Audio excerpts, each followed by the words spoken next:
सनातन धर्म क्या होता है? सनातन धर्म बहुत पुराना है, पहली बात तो। और दूसरी बात ये है कि ये जो जिसके अंदर सत्य की मतलब सत्यता है, अहिंसा को और दया भाव है, यही सनातन धर्म की पहचान है। पुनर्जन्म में बिलीव करती हैं दोस्त? हाँ, होता है, हमारा भी आपका भी। कर्मों के अनुसार जो है पुनर्जन्म होना ही होना है। तो मृत्यु जाती है तो हमारी जो आत्मा है फिर वो जाती कहाँ पे? मृत्यु शरीर का होता है, आत्मा अजर और अमर है। ये मोक्ष क्या है? मोक्ष देखिए, जीते जी मोक्ष हो जाओ, आप भगवान में इतना तन्मयता हो जाए कि आपके माया मोह जो सांसारिक सब कुछ है सब छूट जाए। मोक्ष जिंदा में ही होता है, मरने का नाम मोक्ष नहीं है। हाँ, भाग्य देखिए क्या है, जो अपना बीता हुआ है, पिछला जो है वो अपना भाग्य है, लेकिन भाग्य ही लेकर के हम नहीं बैठे रहेंगे। हम कर्म करते रहेंगे, हमारा भाग्य जो है वैसे वैसे बढ़ता रहेगा। भगवान हर जगह है या हमें खोजना पड़ता है उनके लिए? भगवान सब जगह है, अभी पुकारो यही, हर व्यापक सर्वत्र समाना, प्रेम ते प्रगट हो ही मैदाना। मंत्रों का उच्चारण करते हैं, हाँ, तो उसका मतलब क्या है? मंत्र देखिए, जो गुरु का मंत्र होता है वो अकाट्य होता है, उससे बड़ा और कुछ है ही नहीं। गुरु मंत्र से बड़ा कुछ भी नहीं है। बहुत से लोग हैं कि भगवान को मानते हैं फिर भी दुखी है। तो इसका मतलब भगवान को मानने वाला दुखी नहीं हो सकता। बोलते कितना भी आप जब तक सब कुछ कर लीजिए, पर बोले दुख से छुटकारा नहीं मिल सकता। दुख के लिए भक्ति नहीं होती ना नाम जप होता। भगवान को पाने के लिए साधु बनना पड़ेगा? नहीं, देखिए साधु एक साधुता होनी चाहिए, आचरण होना चाहिए। साधु तो रावण भी था, वस्त्र से साधु नहीं होता है कि आपको कोई परेशानी, कोई घर में कोई आपसे कोई ऐसा हो गया तो आप झट से साधु बन गए। साधुता अंदर से होनी चाहिए। अगर वृंदावन जाओ तो वहां पे लोग राधा राधा बोलते हैं, कृष्ण कृष्ण क्यों नहीं बोलते हैं? भाई देखिए, ये तो बोलते ही कि एक ही है, इस शरीर दो है। जैसे पति पत्नी का भी रिश्ता बोलते हैं, वो भी दो देखने में आते हैं। राम सीता का उदाहरण दिया गया है कि ये दो देखने में लेकिन है एक ही तत्व। ऐसे राधा कृष्ण अलग नहीं है, वो एक ही है। जी, बहुत बहुत स्वागत है आपका हमारे पॉडकास्ट में। बहुत बहुत धन्यवाद अपना समय देने के लिए। कैसे हैं आप? एकदम राम जी की कृपा है, जय श्री राम। राम जी की कृपा बरस रही है और सबके ऊपर बरस रही है, बरसनी भी चाहिए। राम में लगे रहो बस सब। मेरा पहला प्रश्न ये है और बहुत लोगों का पूछना भी यही है कि सनातन धर्म क्या होता है? सनातन धर्म बहुत पुराना है, पहली बात तो। और दूसरी बात यह है कि ये जो जिसके अंदर सत्य की मतलब सत्यता है, अहिंसा को और दया भाव है, यही सनातन धर्म की पहचान है। आजकल मैं टीवी में देख रहा हूँ और सोशल मीडिया में, फोन में देख रहा हूँ, सब लोग सनातन धर्म को बहुत बढ़ावा दे रहे हैं, बहुत बढ़ावा दे रहे हैं किस तरह से बढ़ावा दे रहे हैं? कि सभी लोगों को अपनाना चाहिए। सनातन धर्म होता है अपनों को अपनाने के लिए। हाँ। अपनों को अपनाने का ही नाम सनातन धर्म है। अच्छा, और सनातन धर्म अपनाने के लिए हमें क्या क्या प्रक्रिया होती है, किस तरह? इसमें सत्यता हो, सत्य पर चलो। जो सत्य है यानी वो उसी पर चलिए। असत्य क्या है, जो ग्रंथों के हिसाब से चलेगा वो सत्य है। और आपके अंदर दया भी होनी चाहिए।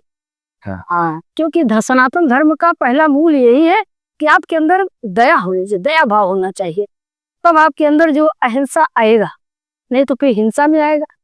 इसलिए दया को अपनाइए, और जिसके अंदर दया आ जाएगी वो अपनाएगा ही अपनाएगा सबको। तो आप पुनर्जन्म में बिलीव करती हैं? हाँ, होता है, हमारा भी आपका भी, क्या? सबका पुनर्जन्म है। कर्मों के अनुसार जो है पुनर्जन्म होना ही होना है। अच्छा, तो मतलब पुनर्जन्म कैसे, मतलब संभव कैसे और पहचान कैसे पाएंगे कि हम लोग पुनर्जन्म हुआ है? पहचान नहीं सकते हो, इसकी कोई पहचान नहीं है। यहाँ गर्भ में हम रहे उसका तो हमको याद ही नहीं है। गर्भ में है तो वो तो हमको याद ही नहीं है, तो पुनर्जन्म किसको याद रहेगा? किसी को याद नहीं रहेगा।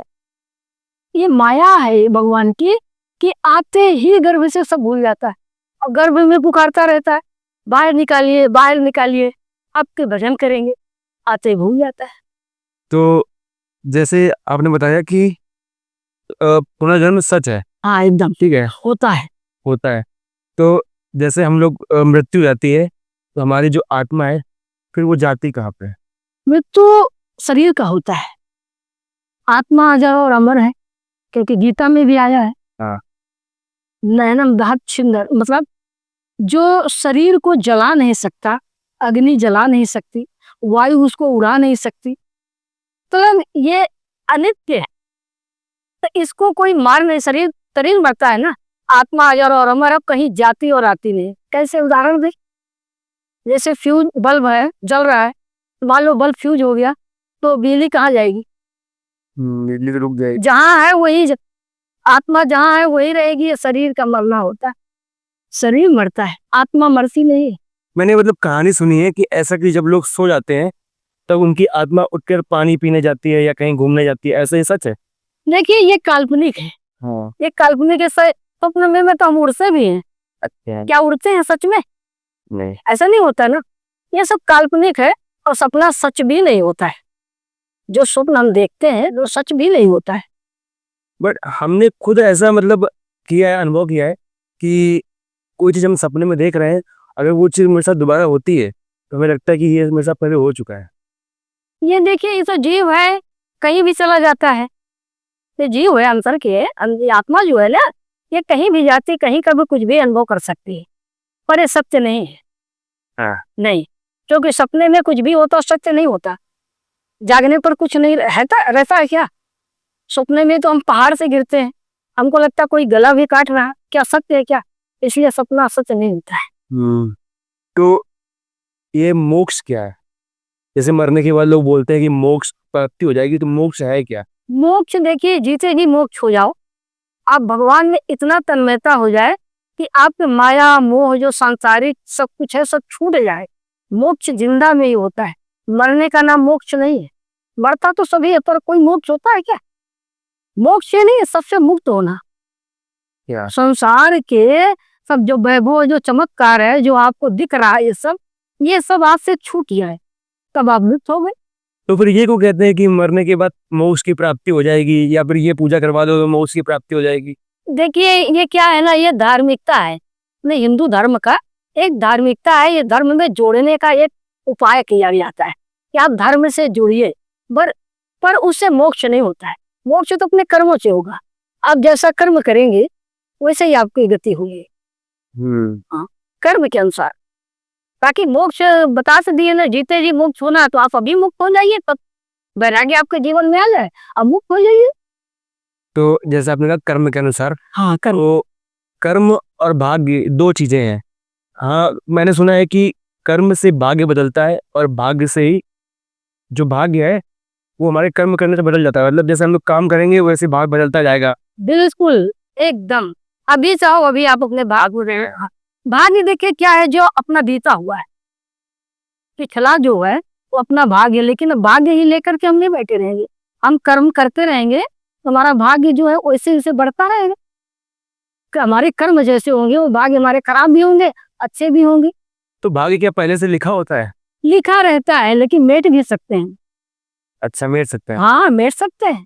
बाबू मेट सके त्रिपुरारी, रामायण की चौपाई।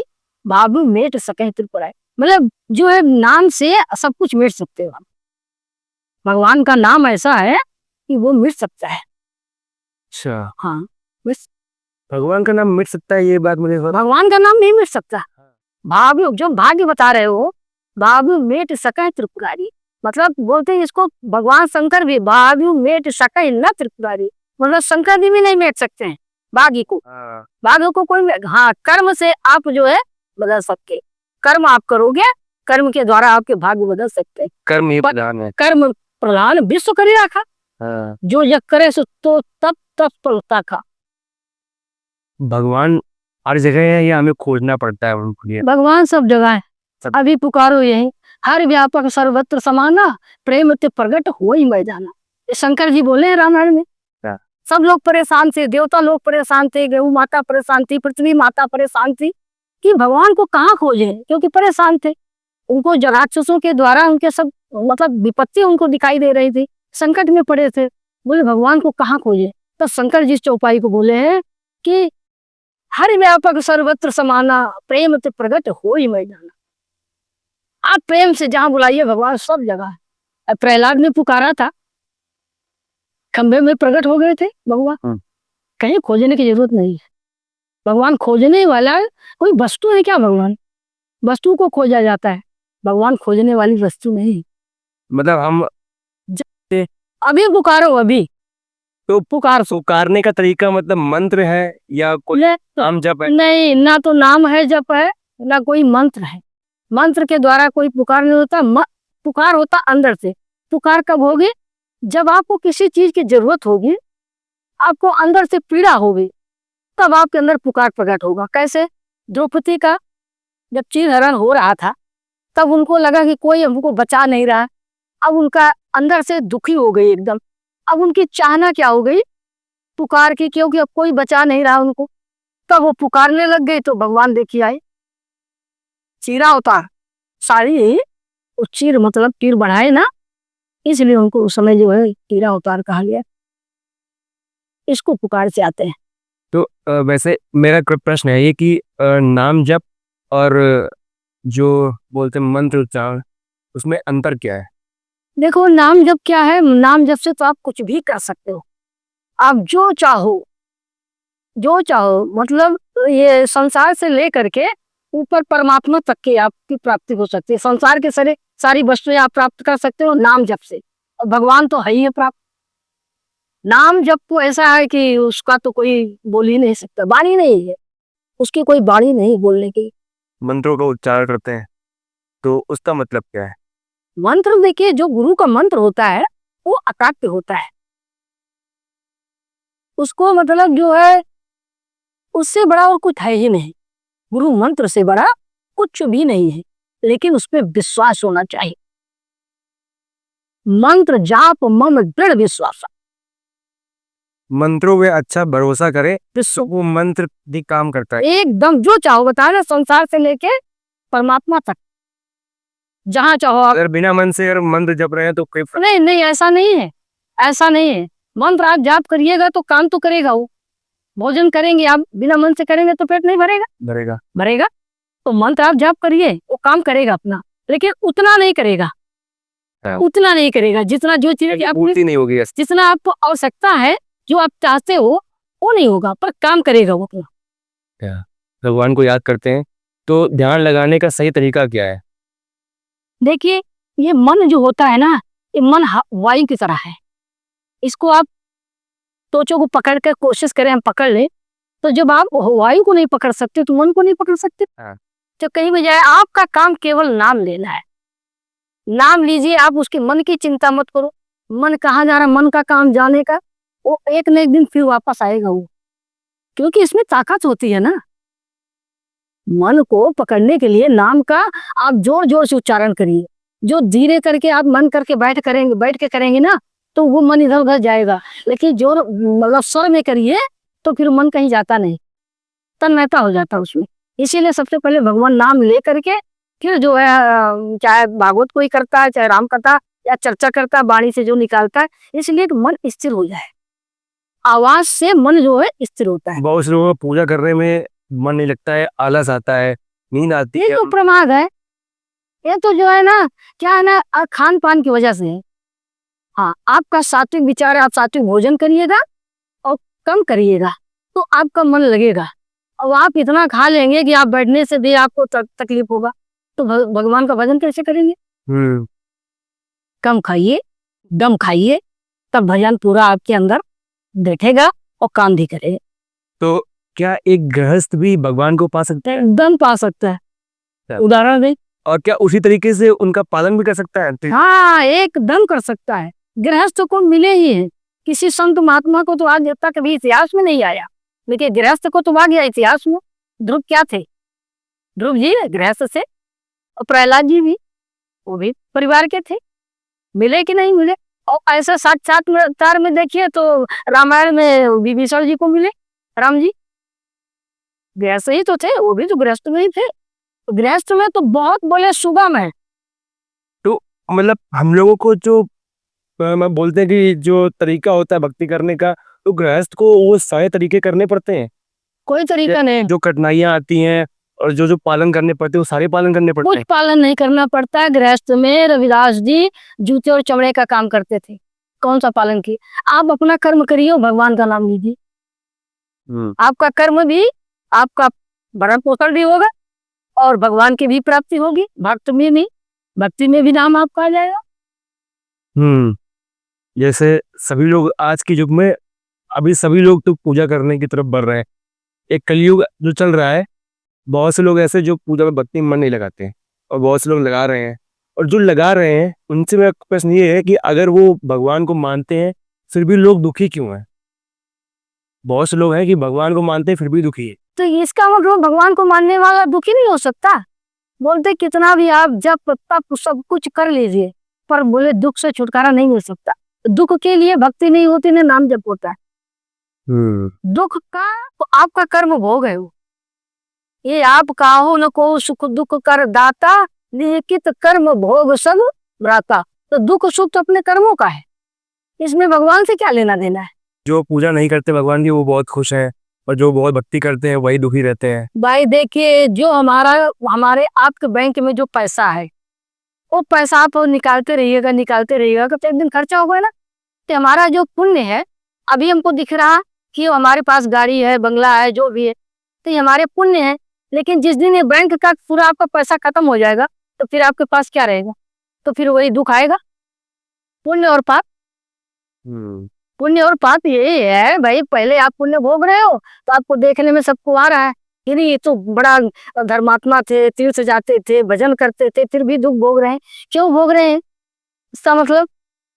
इसका मतलब क्यों भोग रहे हैं, यही इसका बता रहे हैं कि आपका जो ज्यादा है पहले उसको आप कर लीजिए, बाद वाला पुण्य वाला आपका रहेगा। और पुण्य आपका कहीं जाएगा नहीं। हाँ, पुण्य आपका जो है वो रहेगा, वो कहीं जाने वाला नहीं है। तो जैसे कलयुग चल रहा है तो बहुत सुनने में आता है कि कलयुग जो है अब बहुत कम समय का बचा हुआ है। हाँ, ये जो युग चल रहा है ये खत्म होने वाला है, तो ये दुनिया खत्म हो जाएगी। कुछ ऐसा सच चाहिए मतलब ये, क्योंकि मैं न्यूज में देखता हूँ। अरे तो भाई जिसका शुरुआत है उसका तो अंत होने वाला है ना।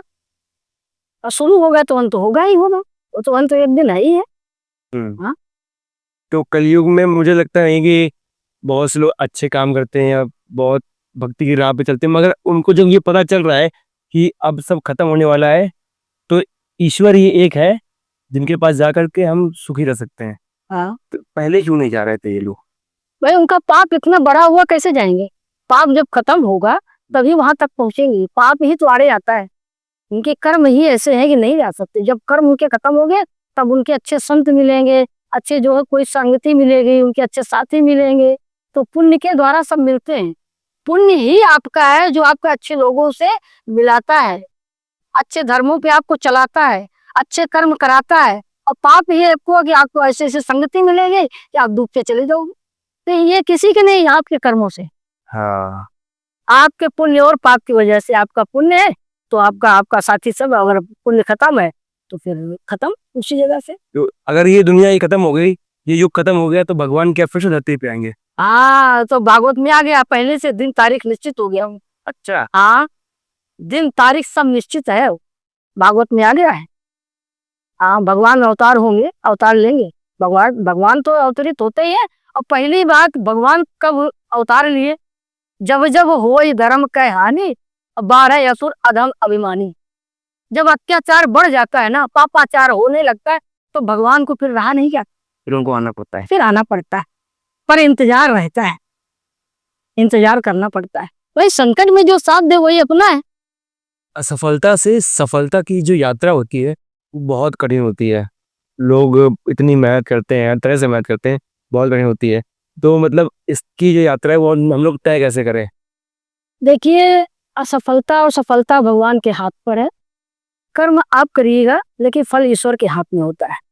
लेकिन निराश नहीं होना चाहिए कभी। अभी आप कर रहे हैं और हो सकता है कि उसमें आपको लाभ नहीं मिल रहा, तो आप क्या करेंगे? कि निराश हो जाएंगे। निराशा सफलता को फिर आगे नहीं हो। इसे सफलता के लिए आप जो है फिर से दोबारा अभ्यास करते रहिए, प्रयास करते रहिए। तत्परता मतलब जीवन में बनी रहे कि नहीं, फिर तो पीछे हो जाएंगे आप। आगे बढ़ना है तो फिर जो है इसको छोड़ दीजिए, आगे बढ़िए। बहुत से मतलब ऐसे लोग हैं जो मतलब जब असफल हो जाते हैं तो वो साधु बन जाते हैं। तो क्या हमें भगवान को पाने के लिए साधु बनना पड़ेगा? नहीं, देखिए, साधु एक साधुता होनी चाहिए, आचरण होना चाहिए। साधु तो रावण भी था, वस्त्र से साधु नहीं होता है कि आपको कोई परेशानी, कोई घर में कोई आपसे कोई ऐसा हो गया तो आप जड़ से साधु बन गए। साधुता अंदर से होनी चाहिए। साधु जो है वस्त्र से नहीं होना चाहिए। और साधुता का मतलब होता है आपके विचार, व्यवहार, आचरण, आपके सब चीज साधुता में होनी चाहिए। ये इसको साधु बनना हो, तब तो ये नहीं वस्त्र से साधु बन गए। आचरण में नहीं है तो फिर रावण वाला है।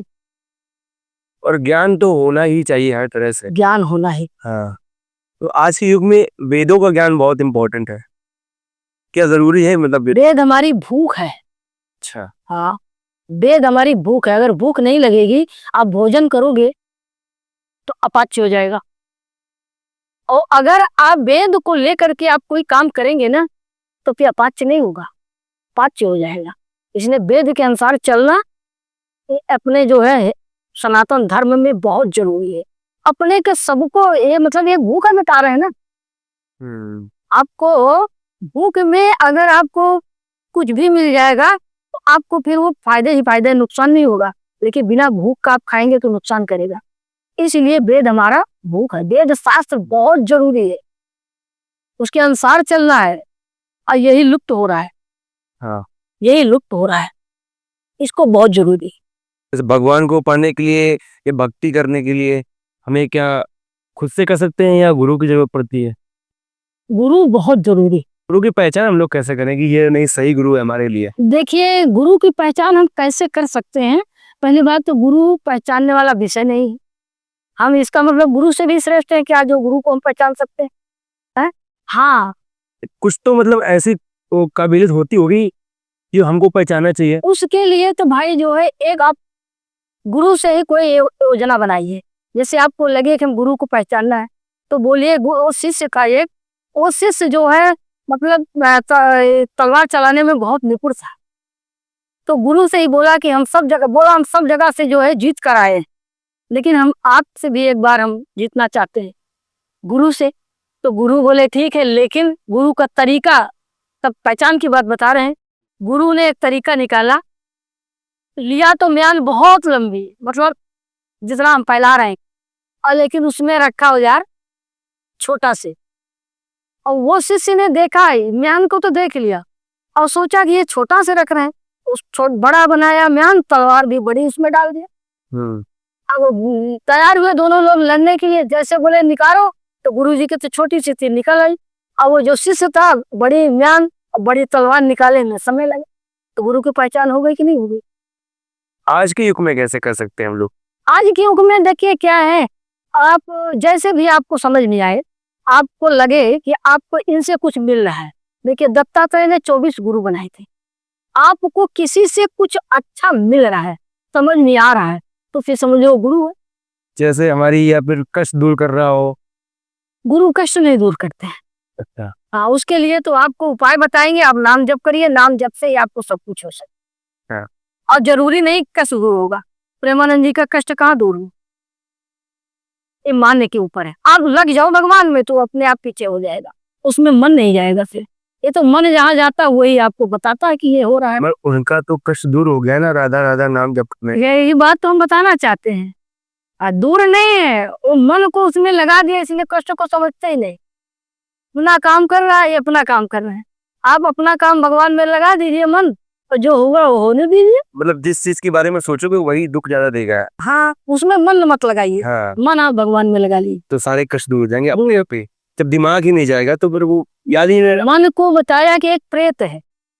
मन जो होता है वो प्रेत होता है। अब प्रेत को कुछ ना कुछ काम अगर नहीं बताएंगे आप, तो आपको परेशान करेगा। तो मन को शांत रखने, यानी प्रेत को शांत रखने के लिए आप नाम रूपी एक डंडा गाड़ दीजिए, और उस पर जब प्रेत चढ़ेगा उतरेगा तो परेशान नहीं करेगा। यानी मन अपना जो है क्या करिएगा, नाम में लगा दीजिए, नाम रूपी डंडा। जब वो नाम लेते रहिएगा तो मन आपको परेशान नहीं करेगा। सीधा उपाय है। और मेरा एक प्रश्न ये है कि जैसे लोगों को कल व्रत रहना है, किसी को जैसे कल मंगलवार है, मंगलवार का बहुत लोग व्रत रहते हैं, ठीक है, और आज सोमवार है, तो बोला कि रात में 12 बजे खत्म हो गया, मंगलवार शुरू हो गया, तो अब हम व्रत रह सकते हैं या आप कुछ खाना नहीं है।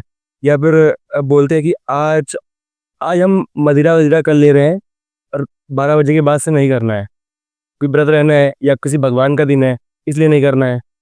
और बहुत से लोग 12 बजे के बाद व्रत तोड़ देते हैं और कहते हैं कि ब्रह्म का मुहूर्त जो होता है वो सुबह 4 बजे का होता है।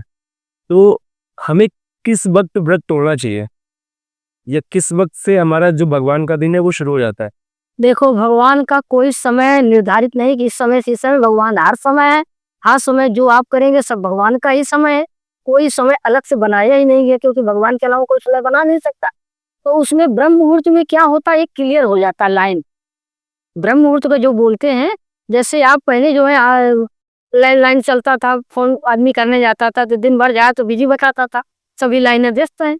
लेकिन वो जैसे वो बोल रहा भैया तो लाइनें व्यस्त रहती है, अब हम क्या करें कब? बोले आप सुबह 4 बजे आ जाइए। और वो सुबह 4 बजे गया तो सच में उसको लाइन फ्री मिल गया, क्योंकि उस समय सब नहीं आता बात करने के लिए फोन में। तो ऐसे ही ये जो ब्रह्म मुहूर्त बनाया गया ना, ये भगवान से सीधा कनेक्शन होता है। उस समय आपका सीधा बातचीत होता है भगवान से। आप ब्रह्म मुहूर्त, क्योंकि हर समय तो बिजी है आदमी, तो भगवान भी बिजी हो जाते हैं। तो 12 बजे के बाद फिर दिन कैसे बदल जाता है, तारीख बदल जाती है? ये देखिए, ये तो वैज्ञानिक है, क्या? ये भगवान का विधान नहीं है। क्योंकि यहाँ ऐसे है भारत में, और आप भारत से बाहर जाइएगा तो उसका समय दूसरा हो जाएगा। तो लेकिन तो वैज्ञानिक है, तो 12 बजे के बाद तोड़ देते हैं बहुत सी बात। उसमें कोई नियम नहीं, ऐसा है नहीं, ये सब काल्पनिक है, ये शास्त्र सम्मत कोई बात नहीं है। बट हमें 4 बजे के बाद ही करना चाहिए, देखिए, आपके कहने का? हाँ, जब आप पूरा व्रत किए हैं तो 12 बजे के बाद आपको नहीं, ब्रह्म मुहूर्त में या सूर्यास्त जो सूर्य उदय हो जाए फिर वो आप मान्य हो। बिना सूर्य उदय होए वो दिन माना नहीं जाता है। तो मेरा क्वेश्चन ये है कि नास्तिक क्या होता है? जो वाल्मीकि जी थे उन्होंने मरा मरा बोला तो मुंह से राम राम निकला। अगर वो मरा बोलने पर भी राम निकल रहा है तो फिर नास्तिक का मतलब क्या हुआ? देखिए, नास्तिक क्या होता है, ये किसी का कैसे किसी में अपना आचरण हो जाता है गलत करने में, तो ये नास्तिक हो जाता है। लेकिन अगर कोई मिल गया अच्छा उनको, जैसे अभी पहले भी बताए कि वाल्मीकि जी डाकू थे, लेकिन उनको नारद जी मिल गए। तो नारद जी मिले तो नारद जी बोले कि ये क्या कर रहे हो, इससे क्या है आपको कि आपका कुछ जन्म का सुधार हो रहा है, इससे तो आपका जन्म बिगड़ रहा है और सब पाप के भागी हो रहे हो। बोले परिवार को पालन पोषण करना है, तो हमारा तो एक कर्म है, हम यही इसी को हम कर्म मानते हैं, इसी को धर्म मानते हैं। तो बोले आप परिवार वालों से पूछिए क्या इस पाप में आपके शामिल होंगे क्या? तो परिवार वालों से पूछे तो परिवार वालों ने ना कर दिया। बोले आपका तो कर्तव्य है कि आप हमको पालन पोषण करिए, आप हमको जो है पूरा करिए, बच्चे भी, बीवी भी, सभी भी, पत्नी भी। तो वाल्मीकि जी लौट कर गए, बोले भाई परिवार तो बोला हम साथ नहीं देंगे इस पाप में। तो बोले फिर, बोले जो साथ नहीं देंगे तो फिर आप उनके लिए क्यों ये बुरा कर्म कर रहे हो? तो बोले इसके लिए अब क्या करें, हम तो इतना पापाचार कर लिए हैं, तो अब इसके लिए हम क्या करें? अब हम कैसे भगवान की तरफ बने, हमको तो कुछ आता ही जाता नहीं। तो बोले आप भगवान का नाम लीजिए। बोले क्या नाम ले? बोले राम राम करिए। तो बोले जिंदगी भर तो हम मरा मरा मारपीट मारपीट मारपीट किए तो हमसे राम कैसे निकलेगा? तो नारद जी देखिए, इसको अच्छे गुरु कहते हैं, अच्छे संग बोलो उसको, एक प्रकार से कि तरीका भी आपका बदल देते हैं। आप बोले कि हमको संभव नहीं हो पाएगा, तो बोले ठीक है आप मारा मार मार मार करते रहे, मारपीट मारपीट, मार काट, तो एक काम करिए आप मरा मरा बोलिए। उन्हीं की भाषा में उनको बोल दिया, तो वो मरा मरा मरा हम आप करिए, मरा मरा मरा मरा मरा करते आप राम राम निकल गया। तो जो बोले तो इसीलिए उल्टा नाम जपत जग जाना, वाल्मीकि भय ब्रह्म समान। तो नाम उल्टा लो चाहे सीधा लो, वो काम अपना करेगा ही करेगा। तो जो भगवान को नहीं मानते हैं तो क्या भगवान उनको भी अपनाते हैं? हाँ, किसको नहीं अपनाए बताइए? बहुत ऐसे देखिए, क्या है वाल्मीकि से ज्यादा और क्या नास्तिक हो सकता है? इतने नास्तिक थे वाल्मीकि जी, और नाम लेने से देखिए भगवान उनको आज देखिए वाल्मीकि भाई ब्रह्म समाना। वाल्मीकि रामायण है, उसके बाद में तुलसीकृत रामायण और ये रामचरितमानस बना। अगर वो लोग ऐसे यहाँ आजकल आज में लोग अगर ये सुन लें, अगर ये कहानी सुन लें कि वो गलत काम कर रहा था, उन्होंने गलत बोला, फिर भी वो राम को प्राप्त हो गया, हाँ, तो गलत काम करना छोड़ेंगे ही नहीं? फिर तुरंत तुरंत छोड़ देगा वो। कैसे छोड़ देंगे? तो उन्होंने गलत बोला, अगर वो मरा मरा बोल रहे हैं, राम निकल रहा है, हाँ, तो आज के लोग फिर वो सोचेंगे मैं गलत करूंगा तो मुझे भी तो भगवान अपना देंगे। नहीं भाई, गलत कर चुका है तो अपनाएंगे, कर रहा है तो नहीं अपनाएंगे। कर चुका में और कर रहा उसमें बहुत अंतर है।